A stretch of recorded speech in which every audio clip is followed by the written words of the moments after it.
దీప అయితే బాధపడుతూ, "ఏంటి కార్తీక్ బాబు మీరు ఇలా చేశారు" అనైతే అంటూ ఉంటుంది.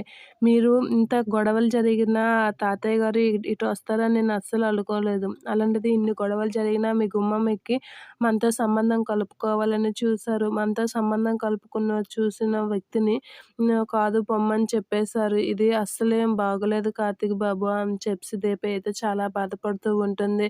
"మీరు చెప్పవలసిన సమాధానం నువ్వైతే ఏం చేస్తావు దీప అని నాతోనే చెప్పించి నన్ను కూడా అతని దగ్గర ఇప్పటికే దోసిలా ఉన్నాను. ఇంకా ఇది చేసేశారు" అని చెప్పి దీప అయితే చాలా బాధపడుతూ ఉంటుంది. కాంచనమ్మ గారైతే పుట్టింటి వాళ్ళతో సంబంధం కలుస్తుందని చాలా ఆనందంలో ఉన్న కాంచనమ్మకు కూడా దుఃఖాన్ని మిగిల్చారు.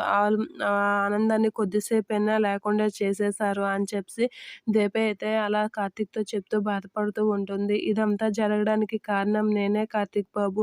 అయినా ఇంత జరిగినా ఆ తాతగారు ఇక్కడికి వచ్చి మనతో సంబంధం కలుపుకుందాం అంటే మీరు పూర్తిగా కాకుండా చేసేశారు. ఏంటి ఇలా అవుతుంది మళ్ళీ ఈ బంధాలు కలిసేటట్లుగా నాకు కనిపించడం లేదు" అని చెప్పి దీప అయితే ఏడుస్తూ చెప్తూ ఉంటుంది. ఇక కార్తీక్ అయితే దీపకి ఇంతకు మించి ఇంకేం తెలియదు అని చెప్పేసి అయితే అలా ఆలోచిస్తూ ఉంటాడు.